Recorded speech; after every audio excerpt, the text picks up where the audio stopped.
Want more podcasts? Head over to gmg-podcast.com. Athletes, not even just athletes, people who suffer joint pains, all that kind of stuff. Their first line of defense is always some sort of acetaminophen, ibuprofen, to kind of stop that pain. And I don't blame them because it's readily available and it's there, and the education is not there. But one of the things I noticed was, uh, back in the day, I had a well, I still have it. It doesn't go away. A herniated disc, right? And I was experiencing some really shitty sciatic nerve pain.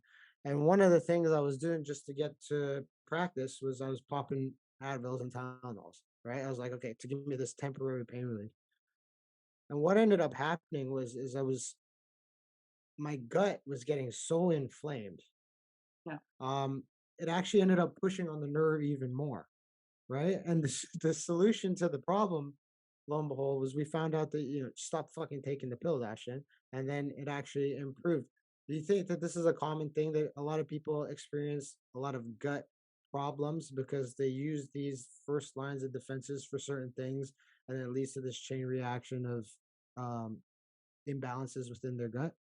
Yeah, absolutely. It can cause, some GI bleeding and, and if you're taking ibuprofen, then, it affects the kidneys and all the things. And, you're taking more, causing the problem, and then you're in pain. So you want to take more and it's worsening it. But that happens so often. I mean, you see that a lot with acid reflux. Yeah. And usually that is related to an underactive stomach.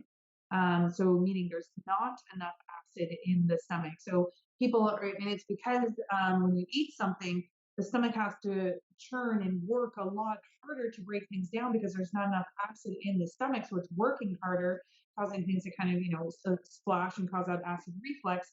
So people want to take Tums or take, these antacid medications.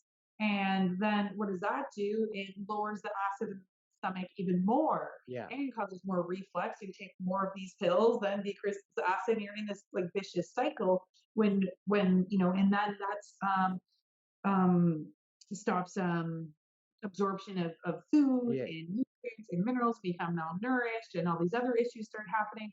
And really, you just need more acid. It's like take some, apple cider vinegar first thing in the morning and before every meal, or even a little bit of baking soda, Yeah. and try to replenish that acid and stop with the antacids. Oh, yeah. That's kind of like the